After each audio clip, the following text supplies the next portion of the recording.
कल के सत्संग में हमने एक अद्वैत वेदांत का संक्षिप्त परिचय दिया था कि जो वैदिक सनातन संस्कृति में जो महावैज्ञानिक अरबों खरबों वर्षों से समस्त जीवों की जो अनुभूति है, जिसमें प्रत्येक प्राणी प्रत्येक जीव दुखों की आत्यंतिक निवृत्ति और परमानंद की प्राप्ति की इच्छा करता है, कामना करता है, प्रतिपल मनसा वाचा कर्मणा प्रत्येक गतिविधि दुखों की आत्यंतिक निवृत्ति और परमानंद की प्राप्ति के लिए है। ये आप सबका, हम सबका अनुभूत सत्य है और इसी को मोक्ष कहते हैं, इसे ही परम पुरुषार्थ कहते हैं वैदिक सनातन धर्म में। जहां पर दुखों की किसी भी प्रकार की लेश मात्र भी संभावना नहीं बच जाती है और आनंद अखंड अनंत रूप से स्वभावतः उपलब्ध हो जाता है। तो हमने कल जो जहां तक ले गए थे कि श्री कृष्णचंद्र जो योगेश्वर भगवान श्री कृष्णचंद्र है, उनके मुखारविंद से ही मैंने बताया था कि वह बार बार श्रीमद् भगवद गीता में उद्घोष कर रहे हैं कि मैं सृष्टि के सभी प्राणियों, सभी जीवों, सभी भूतों की आत्मा के रूप में, उनके हृदय में अर्थात उनके अंतःकरण में अर्थात मन बुद्धि में नित्य विद्यमान हूं, आत्मा के रूप में। उसी आत्मा को मैंने मंगलाचरण के दौरान नमन किया, वह एक अद्वितीय है। और प्रयास किया कल हमने कि उस परमात्मा की प्रथम अनुभूति सृष्टि में ये उद्घोष है द्वैत वेदांत का, ध्यान से सुन लें। उस सच्चिदानंद घन ब्रह्म का, उस निर्गुण निराकार ब्रह्म का कभी भी किसी को कहीं भी, ध्यान रहे, निर्गुण निराकार, the transcendent supreme reality I am talking about, वह जो निर्गुण निराकार जो ब्रह्म है, उसका कभी भी किसी को द्वैत के रूप में अपने से परे, अपने से बाहर हुआ नहीं, हो नहीं सकता, क्योंकि वह नित्य तुम्हारी अपनी आत्मा के रूप में विद्यमान है। इसलिए पहले अनुभूति साक्षात अपरोक्ष, direct and immediate realisation of that godhead and godhood always happens within yourself, अपने हृदय, अपने अंतःकरण, अपने मन के अंदर। और कल ध्यान क्या है? बहुत सरल, जो मन की स्वभावतः वृत्ति है, नित्य बाह्यमुखी है, पंचेंद्रियों के पंच विषय। आप एक बहुत बड़ा महावैज्ञानिक सत्य जो ध्यान मार्ग, योग मार्ग और ज्ञान मार्ग सबके हैं, आप अपने मन की वृत्ति सुबह से शाम तक आप देखें, अन्वेषण करेंगे तो पाएंगे पंचेंद्रियों के जो पंच विषय हैं, उनके अलावा कोई भी विचार आपके 24 घंटे में आया या पिछले 1 घंटे 4 घंटे में आया, औसतन प्रत्येक मनुष्य के अंदर वैज्ञानिकों का, मनोवैज्ञानिकों का कहना है कि 15 से 20 हजार विचार 24 घंटे में आते हैं। On average an human being experiences at least 15 to 20,000 different thoughts in 24 hours. वो क्या होते हैं? पंचेंद्रियों के विषयों के सिवाय कुछ नहीं होते हैं। कुछ उसमें भूत की स्मृति होती है और उस भूत की स्मृति के आधार पर भविष्य की कल्पना करते हो। इसी दो चाक में चल रही है जिंदगी, जो अज्ञान जनित है, कल्पित है, असत्य है, निरस है, रस नहीं, प्राण नहीं, निर्जीव है। ये दृश्य मात्र है, छाया मात्र है। जिस प्रकार से दर्पण में या टेलीविजन में या सिनेमा स्क्रीन पर जो तस्वीर दिखती है, वीडियो दिखती है, वास्तव में वहां होता कोई नहीं। युद्ध हो रहा है, प्रेम हो रहा है, सब कुछ दिख रहा है, प्रतीत हो रहा है, सत्य कुछ भी नहीं है। इसी प्रकार यह जो पंचेंद्रियों के विषय रूपी ये जो जगत है, प्रपंच अर्थात पंच विषयों के संग्रह से बना यह समस्त जगत और हमारा शरीर सब कल्पना मात्र है। तो इसका आधार क्या है, अधिष्ठान क्या है, सद वस्तु क्या है, वो हमने कल वहां वह जो ब्रह्म है उसका श्रीमद् भगवद गीता के 6वें अध्याय के 28वें श्लोक से परमात्मा का, ब्रह्म का और ब्रह्मानंद का आलिंगन और स्पर्श करने का प्रयास किया था। ये विद्या है, ये चरमोत्कर्ष है आपके जीवन की। थोड़ा सा भी समझ में आया होगा तो बहुत बड़ी क्रांति आपके जीवन में शुभ कुछ फलित हुआ है। शब्दों पर ध्यान दो। परमात्मा का स्पर्श काव्य रचना करने वालों की भी हिम्मत नहीं होती है। अगर परमात्मा की कल्पना भी पुराणों में तो भगवान श्री रामचंद्र, भगवान कृष्णचंद्र, श्रीमन नारायण अवतरित हुए अपनी स्वरूप में, उस स्वरूप में और चल बसे। 2 मिनट दर्शन दिया, 5 सेकंड दिया, आधे घंटे श्रीमन नारायण करते चल गए। आप एक भी उदाहरण दो। वह जो सगुण साकार अवतरित हुआ या क्षण भर के लिए दर्शन दिया, किसी को भी, महात्मा को भी, भक्त को भी कितनी देर दर्शन दिया। इसलिए वह सगुण साकार है, निर्गुण निराकार ब्रह्म नित्य विद्यमान है। तुम चाहो भी तो सृष्टि की कोई सत्ता तुमसे उस ब्रह्म को अलग नहीं कर सकती है। इस वाक्य की गहराई और ऊंचाई समझो। आपके लिए, आपके जीवन में इससे बड़ी खुशखबरी क्या हो सकती है। आज इसी पर अनुसंधान करेंगे। 2 श्लोक लेंगे। कल 28 पर अनुसंधान किया था, आज 29 और 30 श्लोक जो हैं, ध्यान योग जो 6ठा अध्याय है भगवद गीता का, ये योगेश्वर कृष्ण कह रहे हैं, जिनकी आप श्री कृष्ण जन्माष्टमी मनाई, राधे राधे कृष्ण कृष्ण रोज गाते हैं, नाचते हैं, रोते हैं। आजा वो सांवरिया कब से नैना निहार। आज उस कृष्ण का दर्शन कराऊंगा तो अपनी विवशता, अपनी मूर्खता पर हंसी आएगी अगर पता चल जाएगा कि स्वतः कृष्ण क्या कह रहे हैं। कृष्ण क्या कह रहे हैं, मुझे कहां खोज रहे हो, किधर खोज रहे हो। इस गुत्थी को कृष्ण के शब्दों में व्याख्या मेरी होगी। समस्त विद्वानों, ऋषियों, मनुष्यों की जो व्याख्या है, वैज्ञानिक व्याख्या है, उसके आधार पर यही अनुभव करेंगे, आपके समक्ष रखूंगा। तो कल हमने प्रयास किया था अपने अंतःकरण में अर्थात अपने मन में जो चैतन्य प्रकाश है, जो साक्षी प्रकाशक है, जो सच्चिदानंद घन है, जो प्रत्यगात्मन के रूप में प्रत्येक जीव के अंदर विद्यमान है, उसकी, जिसे ब्रह्म कहा जाता है, सच्चिदानंद घन कहा जाता है। देह तादात्म्य से वही आत्मा है और अनंत ब्रह्मांड के तादात्म्य से वही परमात्मा है, वो ब्रह्म कहा जाता है। उस ब्रह्म का आज दर्शन सर्वत्र सर्वस्व करने का विज्ञान आपके समक्ष रखूंगा।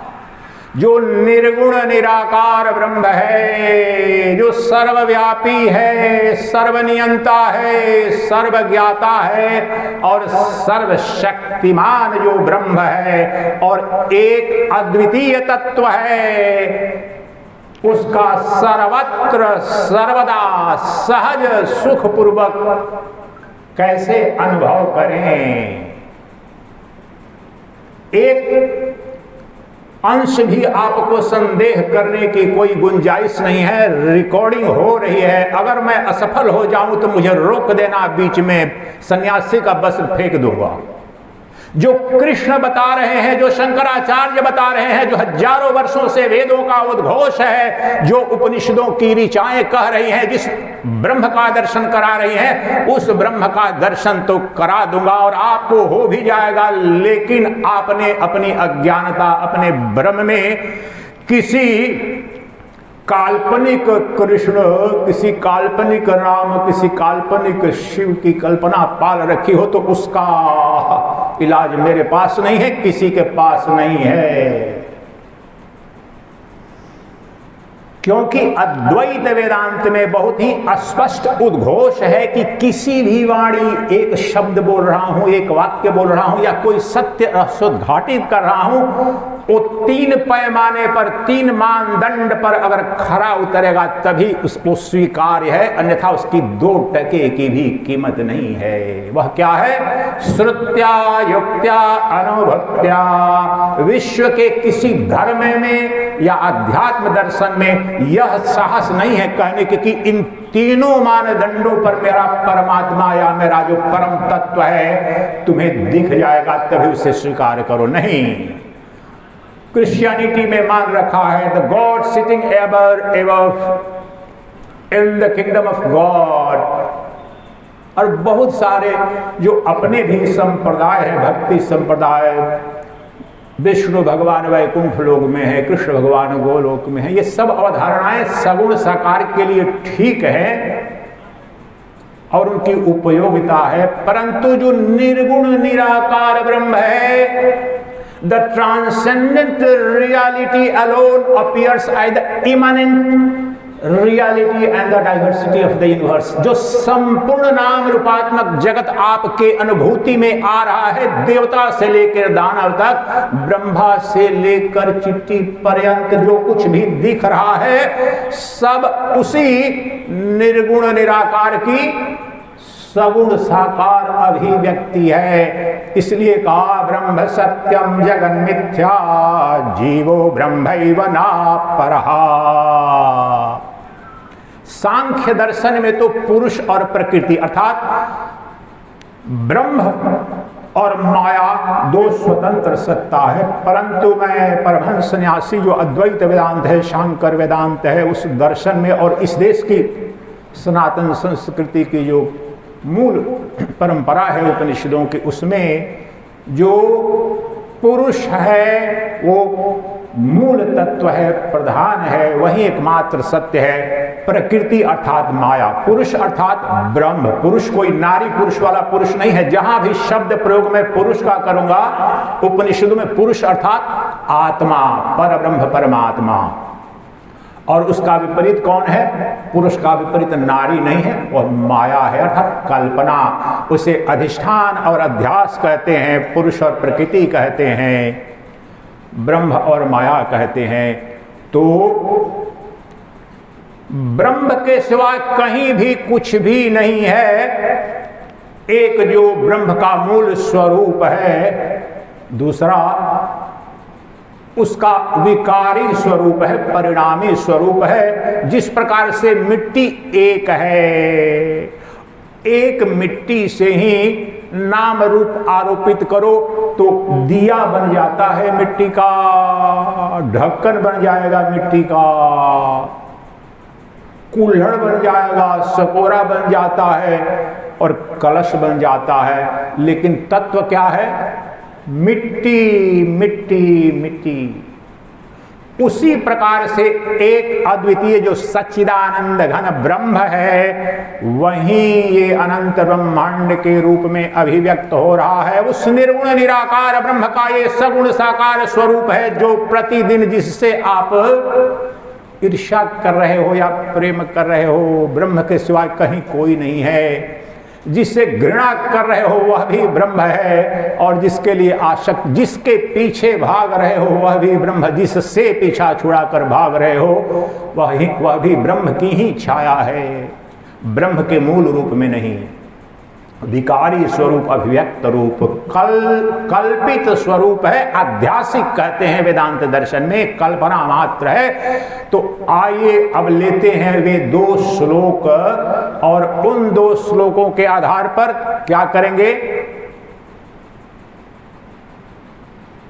निर्गुण निराकार ब्रह्म का जो सच्चिदानंद, जिसे वेद में सत चित आनंद, सत एब्सोल्यूट एग्जिस्टेंस, चित प्योर कॉन्शसनेस, आनंद ब्लिस इटर्नल, ये साइंटिफिक मेटाफिजिकल ब्रह्म कल्पना नहीं है, वस्तु है, तत्व है, पदार्थ है। कल से ही कह रहा हूं, उसी पदार्थ को एक तत्व है, लेकिन इनके 3 आयाम समझने के लिए जो चैतन्य, शुद्ध चैतन्यमय है, वही शाश्वत सत्य है, अस्तित्व है। सत्य अर्थात इटर्नल एग्जिस्टेंस, और वही आनंदमय है। पति में प्रेम, पत्नी में प्रेम, प्रेयसी में प्रेम, संतान में, धन में, वैभव में, जहां भी प्रेम, आनंद, सुख देख रहे हो, प्रेम उसका नहीं है, वह तुम्हारी आत्मा का अर्थात परमात्मा का वही आनंद स्वरूप अभिव्यक्त हो रहा है। और इस वक्त वहां श्रोता जो श्रवण कर रहा है और वक्ता की वाणी का बुद्धि अर्थ निकाल रही है, कान शब्दों का श्रवण कर रहे हैं, वहां पर जो ये बोध कराने वाली सत्ता ही वह चैतन्य शक्ति, चित्ती शक्ति ही ब्रह्म सत्ता है। और वह चित्ती शक्ति, चैतन्य शक्ति वही जो ब्रह्म सत्ता है। ब्रह्मांड में ब्रह्म से लेकर कीट पर्यंत तक पशु, पक्षी, स्थावर, जंगम, जो भी भूत पदार्थ दिख रहे हैं, सब में वही अभिव्यक्त हो रहा है। यही कारण है कि अब्राहमिक रिलीजन जो क्रिश्चियनिटी और इस्लाम है, उनको आज तक समझ में ही नहीं आया। हजारों वर्षों में गाली देते हैं ये हिंदू लोग, ये सनातनी कैसे बेवकूफ हैं, पत्थर को पूजते हैं, पहाड़ को पूजते हैं, वृक्ष को पूजते हैं। अरे मूर्खों, तुम उस विराटता को भी बहुत हजारों वर्ष लगेंगे, तुम पहुंच नहीं पाओगे। हम पत्थर को नहीं पूजते, हम मूर्ति को भी नहीं पूजते, हम वृक्ष को भी नहीं पूजते, हम साक्षात परब्रह्म परमात्मा का दर्शन करते हैं। ब्रह्मांड के कण कण में उसका वंदन इसलिए करते हैं क्योंकि ब्रह्म सत्यम जगन मिथ्या जीवो ब्रह्मैव नापरः। और ये हमारा मान्यता से, विश्वास से, अंधविश्वास से निकला वाक्य न दर्शन नहीं है। ये श्रुत्या युक्त्या अनुभूत्या अर्थात श्रुति सम्मत है। श्रुति कहते हैं वेद को, उपनिषदों को, जो विज्ञान है हजारों वर्षों से, उसके सम्मत होना चाहिए। मनमानी जो तथाकथित गॉडमैन आजकल जो बहुत सारे अपने देश में पैदा होते हैं, सेल्फ स्टाइल गॉडमैन, अपने कल्चर, उनकी बात का 2% की वैल्यू हमारे वैदिक सनातन संस्कृति में कोई, कितने भी विराट दार्शनिक हो, कोई कीमत नहीं है। आपकी व्यक्तिगत राय हो सकती है, आपका अधिकार है, भारतीय संविधान ने भी अधिकार दिया है, दुनिया का अधिकार, वो अलग बात हो गई। परंतु दर्शन में, सनातन संस्कृति में जो कुछ कहने जा रहे हो, किसी और ने भी कहा है, मान्य है, कोई दर्शन है, कोई विज्ञान है कि नहीं है, पहली बात। दूसरा, इट मस्ट बी लॉजिकल, युक्त न्याय दर्शन। आपने सुना जो 6 मूल दर्शन है सनातन संस्कृति, तो न्याय दर्शन अर्थात लॉजिकल, रेशनल, मनमानी। और 3 सूंड वाले, 15 सूंड वाले यहां पर देख लिए हमने, शिव जी को देख लिए, उधर उड़ रहे थे हनुमान जी। इन बकवासों का कोई स्थान नहीं है। वह युक्ति अर्थात वैज्ञानिक होना चाहिए, और इन तीनों मानदंडों पर भी तुम्हारा परमात्मा या परम सत्य आपने पा लिया, देख लिया, फिर भी यह पूर्ण नहीं है। वह जब तक तुम्हारी अपनी अनुभूति का विषय नहीं है, तो उस परमात्मा की स्वीकार्यता नहीं है। स्वामी सच्चिदानंद सरस्वती अगर सब भाष्य उन्होंने पढ़ लिया, बहुत भाषाएं जानते हैं, कोई विद्वता हो, तो ऐसे वाक्पटुता से आपको प्रभाव में ले सकते हैं। हो सकता है दिग दिगंत में जय जयकार हो जाए, बड़े अच्छा बोलते हैं, लेकिन अच्छा प्रवचन करते हैं, अच्छा शास्त्र जानते हैं, तर्कपूर्ण बोलते हैं, वह पर्याप्त नहीं है। प्रभु, क्या आपने उस परमात्मा का साक्षात अपरोक्ष, माइंड द वर्ड्स, इससे आगे दूसरे कोई शब्द नहीं है, इन्हीं का दर्शन कराने जा रहा हूं। साक्षात अपरोक्ष, in English it's called direct and immediate realisation of supreme reality और गॉड और ब्रह्मन और Atman, there are dozens of words. साक्षात अपरोक्ष आपने किया है क्या उस ब्रह्म का? नहीं किया है तो महाराज से जाकर के स्कूल में, विश्वविद्यालय में पढ़ाओ। ये परंपरा जो हमारे परमहंस न्यास की, आदिशंकर की परंपरा, ये 3 मानदंड हैं, और तीनों मानदंडों के आधार पर जो कुछ भी आपके समक्ष रखने जा रहा हूं, और 29 और 30 2 श्लोक लेने जा रहे हैं, जो साक्षात अपरोक्ष ब्रह्म दर्शन का महाविज्ञान है। यहीं अभी अंदर भी, बाहर भी, ऊपर भी, नीचे भी, दाएं भी, बाएं भी, क्योंकि जो चैतन्य महासागर है उसमें तुम बोलो कि लहर किधर है, तरंग किधर है, फेन देखो उधर है, बुलबुला उधर है, झाग उधर है, तो ये अज्ञानता मूर्खता में, अरे जहां कुछ भी, जो कुछ भी है सबका सब समुद्र का जल है। समुद्र के जल से परे बाहर उस सीमा का अतिक्रमण करके कुछ भी नहीं है। जो समुद्र की तरंग है, समुद्र के किनारे का अतिक्रमण करने में सक्षम है क्या? झाग, फेन, बुलबुला जो समुद्र में आप आनंद लेते हैं, उस समुद्र के पानी का अतिक्रमण करने में सक्षम है क्या? नहीं है। तो ये अनंत ब्रह्मांड पंचभूतों रचित नाम रूपात्मक जो जगत है, उस परमात्मा का, उस ब्रह्म का जो सच्चिदानंद है, उसी की, उस चैतन्य महासागर में ये अनंत, उसी की लहरें हैं। अब बताओ कहां ब्रह्म नहीं है?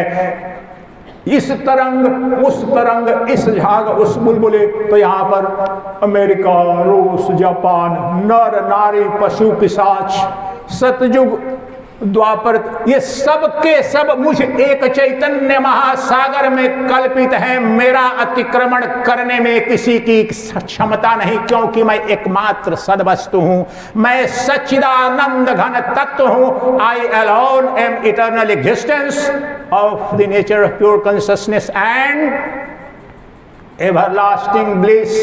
शाश्वत आनंद मेरा स्वभाव है। मैं अनंत अस्तित्व हूं और मूल रूप में बोध स्वरूप हूं, चैतन्य सत्ता हूं। ये मेरा स्वरूप है। जब अनुभूति हो जाती है तो चिल्लाकर बोल बैठोगे या पूर्णतः मौन हो जाते हो, इसलिए कि मूर्खों की भीड़ रहती है सदा सदा से। अनंत योगी होते हैं और मौन रह जाते हैं। सच्चिदानंद को भी सालों साल मौन, अभी भी अधिकांशतः प्रयास पूरी तरह कोशिश करता है उस मौन में रहने का। कारण यह है कि चारों तरफ जो अज्ञान का गहन प्रगाढ़ साम्राज्य है, तो लोगों को समझ में नहीं आता है या समझने की इच्छा भी नहीं है। अपने अज्ञान से, अपने भ्रम से, अपने बंधन से, अपने नरक से, अपने दुख से जैसे कि प्रेम हो गया है। आपने पुराणों में कई कथाएं सुनी होगी। कोई शुकर बन जाएगा, किसी ने भी शाप दे दिया, कोई कुकर बन जाएगा। जब शुकर कुकर बन गया, बोला कि हमें मार देना बेटे। वहां जब मारने गया तो बोला अरे रे बड़ा आनंद आ रहा है, सुअर का जीवन ही। ये प्रत्येक अज्ञानी जीव की यही दशा है। लग रहा है कि मेरी मकान, मेरा दुकान, मैं मंत्री हूं, मुख्यमंत्री, प्रधानमंत्री, दुनिया का सबसे बड़ा पूंजीपति हूं। ये सब कल्पना मात्र है। जब अपनी उस दिवा स्वप्न की नग्नता तुमने दिखेगी, तब बड़ा पछतावा होता है। इसलिए चलिए अब उन दो श्लोकों के माध्यम से मैंने परिधि बता दी कि क्या करेंगे। सच्चिदानंद घन स्वरूप जो श्री कृष्ण हैं, श्रीमद् भगवत गीता में जहां भी भगवान उवाच, एक जगह श्री कृष्ण उवाच नहीं है। इसका बड़ा गहरा अर्थ है। वहां जब कृष्ण कह रहे हैं कि मेरा अनुसरण करो, मेरी भक्ति करो, मेरी बात मानो, तो कृष्ण समझते हैं वहां जो द्वापर में कुरुक्षेत्र की भूमि में जहां पर ये उनके मुखारविंद से निश्चित श्रीमद् भगवत गीता हो रहा है, वो कह रहे हैं अर्जुन को मेरी शरण जा, जो देवकी नंदन हूं। बिल्कुल नहीं, वह सच्चिदानंद घन ब्रह्म का वहां पर निरूपण कर रहे हैं। जब मैं कह रहे हैं, इसका प्रमाण एक देता हूं। श्रीमद् भागवतम आप रोज देखते हैं। इस देश में पहले भी लोकप्रिय था, लेकिन अभी तो कुछ ज्यादा ही लोकप्रिय हो गया है। मनोरंजन का सबसे बड़ा साधन हो गया है। 20-25 वर्षों में 5 से 10 करोड़ एक भागवत कथा पर खर्च करने के लिए सनातन धर्मियों के पास बहुत पैसे हैं। तो चलो वो बड़ी अच्छी बात है कि बुरी बात है मुझे पता नहीं है, लेकिन जिस कृष्ण का निरूपण सुखदेव ने किया है उस कृष्ण का तो मुझे आज तक पता नहीं है। किसी भगवताचार्य ने आपको एक शब्द बताया है, एक शब्द का निरूपण करके आ जाता हूं भगवत गीता पर कि आप कृष्ण उवाच या कृष्ण कह रहे हैं तो फंस न जाए कि वहां पर उस युग में आए कृष्ण, द्वापर में देवकी नंदन थे और चले गए। नहीं, वह कृष्ण नहीं बोल रहा है वहां पर। तो कहते हैं सुखदेव, पहला मंगलाचरण का जो सूत्र है श्रीमद् भागवतम का, सच्चिदानंद रूपाय विश्वोत्पत्त्यादि हेतवे तापत्रय विनाशाय श्री कृष्णाय वयं नमः। श्रीमद् भागवत महापुराण का ये पहला मंत्र है, मंगलाचरण है, और इसी में समस्त वेदांत को भी डाल दिया है, ब्रह्म विद्या को भी डाल दिया है, और समस्त भागवतम का सारांश भी डाल दिया है। लेकिन वो आपको बताया नहीं जाएगा। क्या कर रहे हैं? सरल शब्द देखो, जो सच्चिदानंद स्वरूप है, सच्चिदानंद रूपाय विश्वोत्पत्त्यादि हेतवे, जो सच्चित आनंद स्वरूप है और जो सृष्टि की उत्पत्ति स्थिति लय का कारण है, सच्चिदानंद रूपाय विश्वोत्पत्त्यादि हेतवे तापत्रय विनाशाय श्री कृष्णाय वयं नमः। और जो तय त्रापों का नाशक है, विनाशक है, उस श्री कृष्ण के चरणों में मैं वंदन करता हूं। कौन? कृष्ण, जो सच्चित आनंद स्वरूप है, जो सृष्टि की उत्पत्ति स्थिति और लय का कारण है, जो कल मंत्र बताया था मैंने तैत्तरीय उपनिषद का, यतो वा इमानि भूतानि जायन्ते ये न जातानि जीवन्ति तम प्रविशन्ति। अर्थात वहां भी यही दर्शन है। ब्रह्म वह है जो सच्चिदानंद घन, वह है जो परम तत्व, वह है परमात्मा, वह है जिससे यह अनंत जगत उत्पन्न हुआ है या हो रहा है, जिसमें स्थित है और जिसमें विलीन हो जाता है।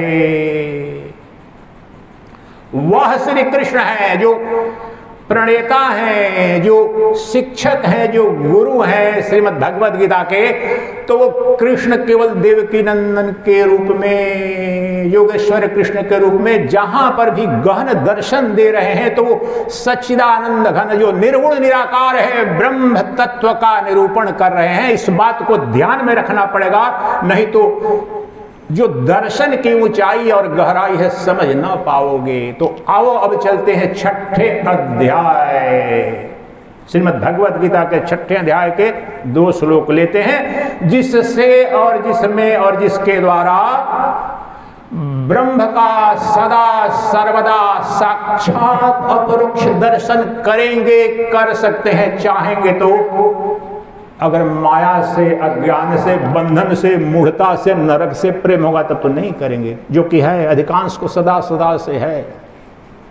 तो कहते हैं भगवान कृष्ण,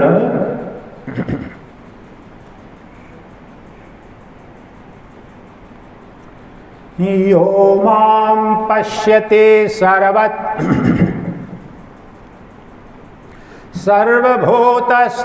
सर्वभूतस्थमात्मानं सर्वभूतानि चात्मनि ऐक्षते योगयोक्तात्मा सर्वत्र समदर्शनः। यो मां पश्यति सर्वत्र सर्वं च मयि पश्यति तस्याहं न प्रणश्यामि सा च मे न प्रणश्यति सा च मे न प्रणश्यति। आप मेरा भाष्य सुने, प्रवचन सुने, न सुने, एक निवेदन अवश्य है, और सभी हिंदुओं के घर में कम से कम एक भगवद गीता होती है। आप घर पर के जाकर के ये 2 श्लोक जो 29 और 30 श्लोक है, इसको पढ़ना जरूर।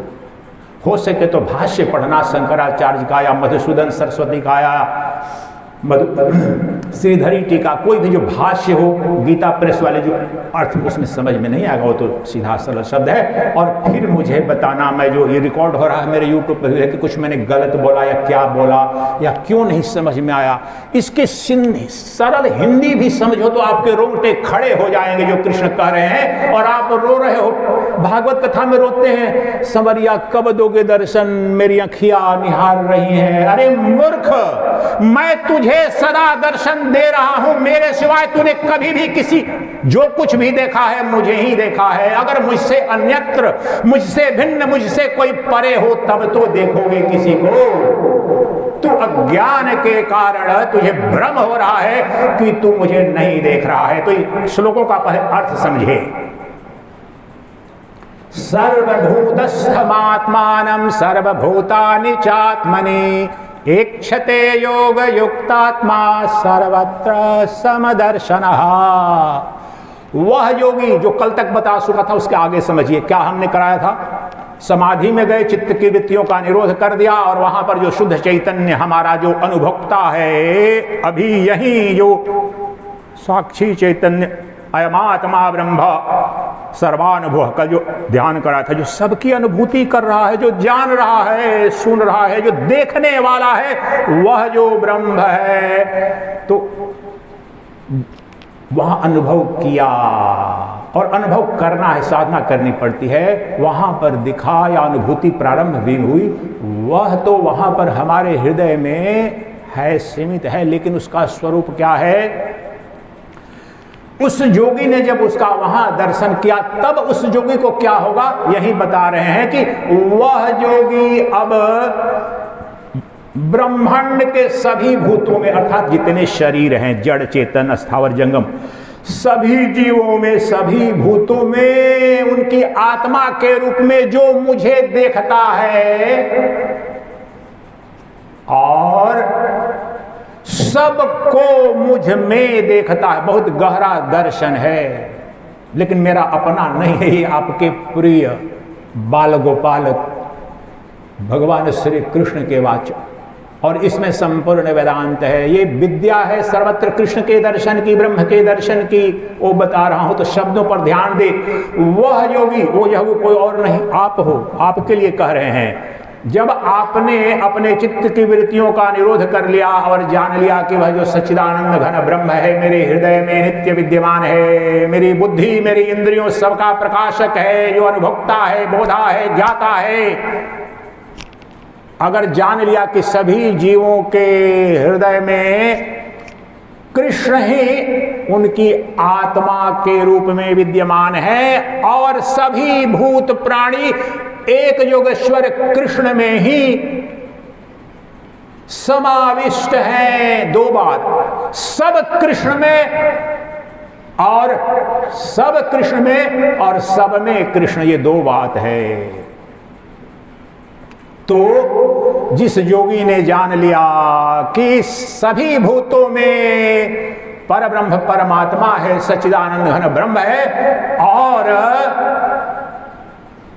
सभी भूत सभी प्राणी एक सच्चिदानंद घन में ही हैं, जो कल भी बताया, आज भी बताया, उस एक अद्वितीय सच्चिदानंद ब्रह्म से ही, जो भागवतम का पहला मंगलाचरण इसीलिए बताया कि आप समझ पाएं कि एक अद्वितीय सच्चिदानंद घन ब्रह्म से ही ये अनंत जगत उत्पन्न हो रहा है। तो सब वह सच्चिदानंद घन है या नहीं। उदाहरण पहले समझो। मिट्टी से बने जितने भी पात्र हैं, हजारों लाखों, जो कुछ भी पात्र बन जाए, नाम रूप घट है, मठ है, दिया है, कुल्हड़ है, लेकिन तत्व रूप से सब मिट्टी है। सोना एक है, स्वर्ण कनक एक है, लेकिन उससे अंगूठी बन गई, हार बन गया, सिकड़ी बन गई, कर्णफूल बन गया, हजारों लाखों आभूषण बन गए, लेकिन जो हार है, अंगूठी है, कंगन है सोने का, तत्व है क्या? सोना मुझे दे दो, हार अपना रख लो, कर पाओगे? सोने को हार से अलग कर दो, कंगन को हार से अलग कर दो, तो हार नाम का कोई तत्व है का? अंगूठी नाम का कोई पदार्थ है का? कंगन नाम की कोई सत्ता है का? नहीं है, वह कल्पना मात्र है। जो तत्व है वह सोना है, जो तत्व है वह मिट्टी है, उसी में कल्पित सारे रूप है। उसी प्रकार से वह जो सच्चिदानंद जो ब्रह्म है, एकमात्र जो शाश्वत सत्य है, उसी में कल्पित माया मात्र ये अनंत नाम रूपात्मक जगत स्वप्नवत दिख रहे हैं। इसलिए सब में वह अनुस्यूत है, सब में वही समाविष्ट है।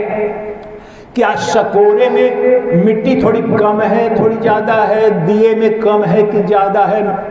घड़े में सब मिट्टी और मिट्टी और मिट्टी है। मिट्टी के जितने पात्र हैं, सोने से बने जितने भी आभूषण है, सब सोना ही सोना है। इसलिए अनंत जो ब्रह्मांड है, ये सब का सब उसी से अभिव्यक्त हुआ, इसलिए वही है। ये अर्थ है उस सच्चिदानंद घन ब्रह्म का। उससे बोला जाता है वेदांत दर्शन में, भगवान इस जगत का अभिन्न निमित्तोपादान कारण है।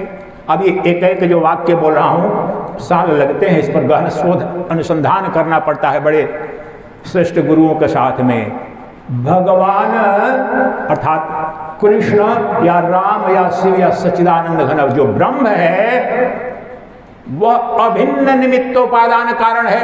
इसको सरल भाषा में अभिन्न अर्थात जो मिट्टी से बने जितने पदार्थ हैं, उन सब में वह अनुस्यूत है, अर्थात मिट्टी ही है, मिट्टी ही, मिट्टी से अलावा कुछ भी नहीं है। सोने से बने जितने पदार्थ हैं, वो सोना ही बना है हार, सोना ही बना है कंगन। उसी प्रकार से ये जो जगत है, पंचभूतों से रचित प्रपंच जिसे कहते हैं, ये सब का सब इसको बनाने वाला भगवान, और भगवान ही ये जगत बना है। इसलिए उद्घोष है, ब्रह्मैवेदं सर्वम् आत्मैवेदं सर्वम् आत्मैवेदं सर्वम्। जो ब्रह्मज्ञानी है, जो तत्वज्ञानी है, जो योगी है, सर्वत्र आत्मा का ही दर्शन करता है, ब्रह्म का ही दर्शन करता है। क्योंकि ब्रह्म के सिवाय कोई सत्ता नहीं। भगवान ने बनाया जगत और भगवान ही बना। इसलिए इस वाक्य का अर्थ है, भगवान इस जगत का यानी परमात्मा इस जगत का अभिन्न निमित्तोपादान कारण है। इसलिए परमात्मा अनुस्यूत है, उपस्थित है। पापी में, पुण्यात्मा में, नर में, नारी में, मूर्ख में, विद्वान में, क्रिश्चियन में, मुस्लिम में, पशु में, पक्षी में, आस्तिक में, नास्तिक में। नास्तिक का परमात्मा थोड़ा सा मूर्ख है क्या, या पापी है, या महात्मा जो है उनका?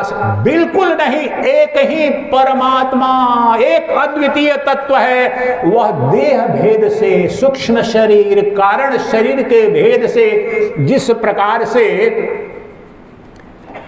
मेरा चेहरा या आपका चेहरा है, चेहरा तो एक है, लेकिन दर्पण होगा तो दर्पण कोई साफ है तो बड़ा स्पष्ट दिखेगा चेहरा। थोड़ी सी किसी पर धूल पड़ी है तो उतना थोड़ा स्पष्ट न दिखेगा। उस पर रंग पोत दिया तो बिल्कुल ही नहीं दिखेगा, और पूरा का पूरा पेंट लगा दिया तो बिल्कुल नहीं दिखेगा। यही भेद है। तमोगुणी, रजोगुणी और सतोगुणी के आधार पर समस्त जीवों का वर्णन है, जिसे कहते हैं पापी या पुण्यात्मा। लेकिन दर्पण में अर्थात सूक्ष्म शरीर का भेद है, जिसे मन बुद्धि कहते हैं। जो पापी और पुण्यात्मा ब्रह्म नहीं है, जीव भी मूल रूप में है नहीं। ये जो शरीर है, तीन शरीर हैं। स्थूल शरीर जो दिख रहा है वह स्थूल शरीर है, और जो नहीं दिख रहा है सूक्ष्म शरीर, मन बुद्धि और ये इंद्रियां जो है, सब ये सब सूक्ष्म हैं। ये सूक्ष्म शरीर ही गमन करता है, मृत्यु जिसे कहते हैं। शरीर तो पंचभूत है, न जीता है न मरता है। पुनर्जन्म वगैरह जो होता है वो सूक्ष्म शरीर का, जीव की जो वासनाएं हैं वो ले जाती हैं। तो वो जो सूक्ष्म शरीर ही कर्म करता है। करता कौन है? हम अनंत प्रश्न पूछते हैं। मेरे YouTube पर जो प्रवचन सुनते हैं, बोलते हैं लोग, अरे प्रभु बचपन से सुना, अरे सब भगवान करते हैं और आप बोल रहे हो कि परमात्मा अकर्ता भोक्ता है। जी, भगवान करता है इस अर्थ में कहा जाता है कि भगवान के सिवाय कोई सत्ता नहीं, परमात्मा से अतिरिक्त तो कोई तत्व नहीं, इस अर्थ में कहा जाता है। लेकिन परमात्मा जो ब्रह्म है वो नित्य अकर्ता भोक्ता है। वह जो ईश्वरीय सत्ता के रूप में माया उपाधि से जो चैतन्य है वह ईश्वर कहलाता है, और अविद्या उपाधि से जीव कहलाता है, मैं और आप कहलाते हैं। ईश्वर में और जीव में बहुत भेद नहीं है। जो तत्व परम है वो ब्रह्म है, सच्चिदानंद घन ब्रह्म।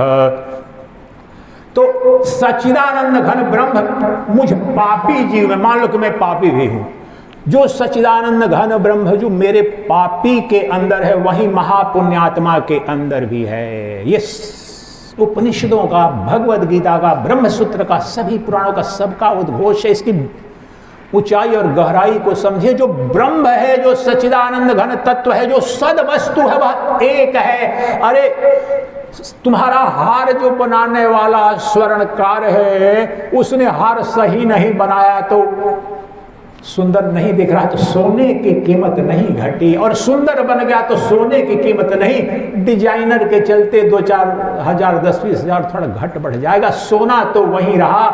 अरे जो मिट्टी से बना जो कलश है अगर तिरछा तिरछा बन गया तो कोई मिट्टी से दूसरा पदार्थ है क्या? नहीं। इसलिए इस ब्रह्मांड में कोई पापी हो या पुण्यात्मा, मूलतः वह ब्रह्म है। ब्रह्म की माया, ब्रह्म की छाया ही अभिव्यक्त हो रही है। इसलिए किसी से न घृणा करने का कोई कारण है और न किसी से द्वेष करने का कारण है, क्योंकि जो परमात्मा तुम्हारी आत्मा के रूप में नित्य विद्यमान है, जो परिपूर्ण है, जो आनंद का अधिष्ठान है, जो प्रेम का महासागर है, जो शाश्वत सत्य है, जिसका जन्म नहीं, जिसको मृत्यु नहीं, अगर वह तुम हो तो किसके प्रति आसक्ति, कौन सी प्रेयसी खोज रहे हो, कौन सा प्रियतम खोज रहे हो? तुम स्वतः समस्त प्रियतम, समस्त प्रियतमा, समस्त आनंद के अधिष्ठान हो। इसलिए राग अज्ञान में होता है, और ब्रह्म ही अगर सर्वत्र दिख रहा है तो द्वेष किससे करोगे? कोई पाप कर रहा है, तुम्हें तंग कर रहा है, घर में, घर के अंदर ही क्लेश बहुत ज्यादा है। सन्यास बनने के बाद मिलता मैं बहुत कम हूं, लेकिन आज तक जितने आए सब अपने परिजनों से ही परेशान हैं। तो वहां पर भी जो जिससे द्वेष है, जिससे घृणा हो रही है, वहां भी ब्रह्म के सिवाय कोई नहीं है। क्योंकि कृष्ण कह रहे हैं कि जो योगी जिसने सभी भूतों में मुझे देख लिया उनकी आत्मा के रूप में, और मेरे अंदर ही सभी भूतों को देख लिया, उसका क्या हुआ? योमा सर्वभूतस्थमात्मानं सर्वभूतानि चात्मनि इक्षते योगयुक्तात्मा सर्वत्र समदर्शनः। दुनिया का सारा धन, वैभव, ऐश्वर्य आपको दे दिया जाए, इसकी विराटता को समझो। कह रहे हैं कि जिसने, योगी ने जब सब में एक अद्वितीय ब्रह्म का दर्शन कर लिया और कर रहा है, और जिस एक अद्वितीय ब्रह्म में ही सभी सृष्टि को देख रहा है, वो सदा सर्वदा ब्रह्म का ही दर्शन कर रहा है, सदा ब्रह्मनिष्ठ है। पापी में, पुण्यात्मा में, मित्र में, शत्रु में, निकृष्ट में, उत्कृष्ट में, ज्ञानी में, अज्ञानी में, धर्मी में, विधर्मी में, नर में, नारी में, पशु में, पक्षी में, स्थावर में, जंगम में, जड़ में, चेतन में, क्योंकि एक अद्वितीय ब्रह्म ही जड़ बना है, चेतन बना है, पापी बना है, पुण्यात्मा बना है। वह जो निर्गुण निराकार है मूल रूप में, वही सगुण साकार बना है। तो बताओ कि तुम अब ब्रह्म का दर्शन कहां ढूंढ रहे हो, बोल रहे हो, रो रहे हो? कृष्ण तो कह रहे हैं कि इस विधि से तू मेरा नित्य दर्शन कर। एक क्षण भी बताओ कि तुम्हें कब कृष्ण का दर्शन नहीं हुआ? सुबह में जब अपने बिस्तर से, आज की दिनचर्या लो, अब सब अपने जाओ दिनचर्या पर। आप जब सुबह में बिस्तर पर उठे, जो भी मिला, पत्नी मिली, पति मिला, संतान मिला, परिवारजन मिले, वो ब्रह्म था। वहां निकले, बाहर में गली में गए, फोन किया, जिससे भी मिले वह ब्रह्म था। अभी आए हो, जिससे झगड़ा किया, दुकान पर बैठे थे, वह ब्रह्म था। जिससे प्रेम कर रहे हो, जिसके लिए आसक्त हो, वह भी ब्रह्म ही है और उपलब्ध है तुम्हारी आत्मा के रूप में। निर्गुण निराकार के रूप में है और वही सगुण साकार के रूप में दिख रहा है ये ब्रह्मांड के रूप में। तुमने बताओ कब कृष्ण का दर्शन नहीं किया और रो रहे हो, अखियां निहार रही है। अरे अखियों से देखने वाला कृष्ण, मैं प्रमाणिक रूप से बोल सकता हूं, मेरे गुरु परंपरा के सिस्टम जो संत मेरे दादा गुरुदेव परम गुरुदेव धर्म सम्राट करपात्री जी महाराज के छोटे भाई, आप बहुत सारे लोगों ने नाम भी सुना होगा, अखंडानंद जी महाराज 8 वर्ष की अवस्था में बनारस के पास उनकी जन्मभूमि, 8 वर्ष की अवस्था में उनको बाल गोपाल ने दर्शन दिया था। और मुझे कोई कारण नहीं कि उनकी बातों पर विश्वास न करो। बहुत लोग पाखंड भी करते हैं, लेकिन उनको बहुत करीब से मैं जानता हूं। मेरे गुरुदेव के परम सखा थे और उनके वेदांत दर्शन पर अगर हिंदी में कोई श्रेष्ठतम साहित्य मिलेगा तो अखंडानंद जी का। और अखंडानंद जी की एक बात सुना देता हूं, भागवतम पर 2 खंड में उनका जो दर्शन रखा सबने भागवताकारों ने है, लेकिन एक शब्द बोलते नहीं है। जो लिखा है भागवत दर्शन अखंडानंद जी का, उनकी ये वाणी है कि श्रीमद् भागवत महापुराण में भी तुम्हें नाचने गाने वाद्य यंत्र की आवश्यकता पड़ रही है। तो जान लो कि तुम भागवत नहीं कुछ और सुना रहे हो और अपने भागवत न जानने की कमी को छुपाने के लिए तुम ये मनोरंजन का नाटक कर रहे हो। तो तुम ब्रह्म दर्शन तो कराओगे नहीं, मोक्ष तो दर्शन कराओगे नहीं, बंधन का कारण जरूर बनोगे। ये कोई टेस्ट करना चाहते हैं, उनकी पुस्तक खरीदिए, सब जगह भारत में मिल जाएंगे। अखंडानंद द्वारा लिखित भागवत दर्शनम 2 वॉल्यूम में, और उनकी एक अंतिम पंक्ति कि जो भागवत महापुराण है ये शुद्ध वेदांत दर्शन है, शुद्ध ब्रह्म विद्या है। जिस ब्रह्म विद्या का निरूपण मैं यहाँ कर रहा हूँ भगवत गीता के माध्यम से और उपनिषदों के माध्यम से, ब्रह्म सूत्र के माध्यम से, वही ब्रह्म वहां पर भी निरूपित है श्रीमद् भागवत महापुराण में। लेकिन जो कामी विषयी पापी जो मन है इस जीव का, उसने राम को भी काम का साधन बना दिया, अपनी उपासना को भी वासना का हथकंडा बना दिया, अपने योग में भी भोग खोज रहा है। ये हमारे पतन की गर्त है। सोचो, इस पर सोचो। अरे श्रीमद् भागवतम शुद्धतम वेदांत है, जहां पर तुम्हारे इस निर्गुण निराकार ब्रह्म का दर्शन कराया जाता है। चलो 1-2 मिनट लेता हूं, उस तत्व का दर्शन कराता हूं, क्योंकि भागवत गीता पर तो आपको कम प्रवचन मिलते हैं। भगवत गीता या उपनिषद पर कहते हो नीरस ग्रंथ है, कौन सुनेगा, विद्वान नहीं है। मैं भागवत में भी बताने जा रहा हूं कि जिस विधि से परीक्षित को मोक्ष हुआ था, जिस मंत्र से मोक्ष हुआ था, ये जो 2 श्लोक की व्याख्या में ही बता रहा हूं, वह मंत्र आपने अगर किसी भागवत पुराण के कथाकार से श्रेष्ठ जो 5-10 करोड़ इनकी एक कथा पर होता है, उसमें कभी किसी ने सुना है क्या? वह मंत्र, वह विद्या जिसे परीक्षित को शुकदेव ने सुनाया और उसका अनुसंधान कराया, जो मैं करा रहा हूं आपको भगवत गीता के माध्यम से, और उसकी साक्षात अपरोक्षानुभूति अर्थात साक्षात ब्रह्म का दर्शन हुआ।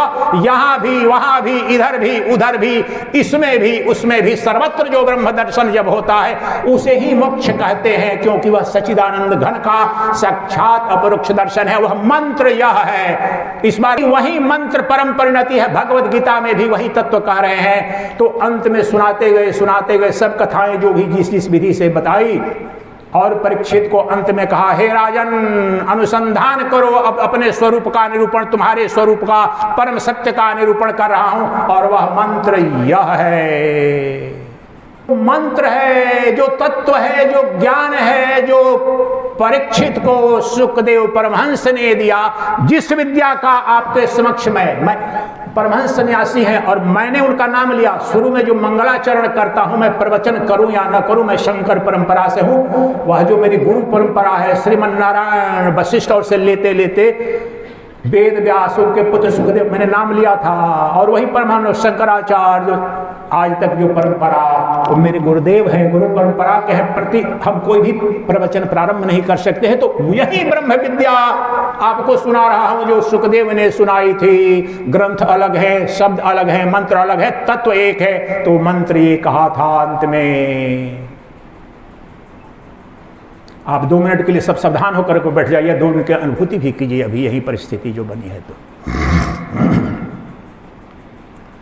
अपने अंदर उस ब्रह्म का, क्योंकि कल बता चुका हूं, कल आप बिल्कुल अनभिज्ञ नहीं है, इसलिए आपके लिए जो थोड़ा थोड़ा भी कल समझ पाए होंगे आज और गहराई में जाएंगे। अहम ब्रह्मा परम धामम ब्रह्महं परमं पदम् ब्रह्महं परमं पदम्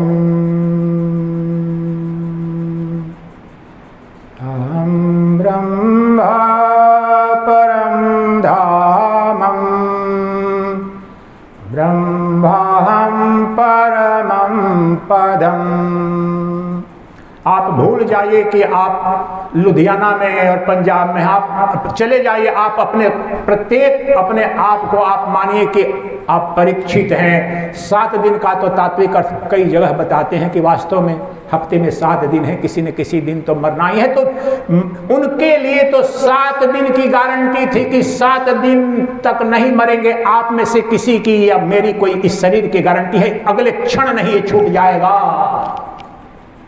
किसकी प्रतीक्षा कर रहे हो? तो अभी 2 मिनट के लिए उस ज्ञान को ग्रहण करो, अनुभूति को करो, समझो कि अभी यहीं पर सुखदेव उस मंत्र को दे रहे हैं और अर्थ बता रहे हैं, ब्रह्म का दर्शन करा रहे हैं। जिस ब्रह्म तत्व के दर्शन के पश्चात अभी से मुक्त हो जाते हो, वह क्या मंत्र है? अहम ब्रह्मा परम धाम। हे राजन, हे परीक्षित, अभी अनुसंधान करो, दृढ़ संकल्प करो, चिंतन करो, मनन करो, मैं ही ब्रह्म हूं। अहम ब्रह्मा परम धामम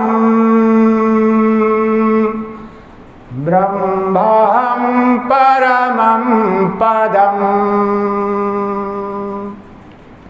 जो परम धाम है, जो परम पद स्वरूप जो ब्रह्म है, जो मोक्ष है, वह ब्रह्म मैं ही हूं अभी और यही दृढ़ संकल्प करो। मैं नित्य मुक्त हूं, मैं अद्वितीय चैतन्य सत्ता हूं। जन्म और मृत्यु मेरी नहीं, मुझ में कल्पित इस जगत की, जीव की है। मैं वह अद्वितीय ब्रह्म हूं जिससे और जिसमें ये अनंत जगत उत्पन्न होता है, स्थित रहता है, विलीन हो जाता है। मैं वह परम धाम, परम धाम, धाम शब्द द अल्टीमेट प्लेस, वह परम धाम हूं और परम पद हूं। पद, सरपंच, एमएलए, एमपी, मिनिस्टर, प्रधानमंत्री, ये पद संसारिक, लेकिन वह परम पद, उससे परे कोई पद नहीं। और वह परम धाम, वृंदावन धाम, अयोध्या धाम, ये सब धाम, काशी धाम आप सब जानते हैं, लेकिन वह परम धाम है, परम पद है, क्योंकि उसके परे, उससे भिन्न, उससे ऊपर कुछ नहीं है। और वह कौन है? वह परम पद का स्वरूप क्या है? वह परम धाम क्या है? वह तुम्हारी आत्मा है, वह ब्रह्म है, वह चैतन्य सत्ता ही परम पद है। मृत्यु जो तक्षक काटेगा तुम्हें, जिससे तुम्हें अभिशप्त हुए है, वह तुम्हारी नहीं। इस शरीर, जो शरीर कल्पित है, सूक्ष्म स्थूल कारण शरीर है, उसी का जन्म हुआ है, उसी की मृत्यु होगी। ये अध्यास है, अर्थात कल्पना है। इन सब का अधिष्ठान जो तुम्हारी आत्मा है, वह ब्रह्म है, वह परम पद है, वह परम धाम है। यह संकल्प करो कि मैं ही ब्रह्म हूं। वह जो ब्रह्म, जो परम धाम है, परम पद है, वही ब्रह्म मैं हूं, वही ब्रह्म मैं हूं। मैं नित्य मुक्त हूं, मैं अजर हूं, अमर हूं, अविनाशी हूं।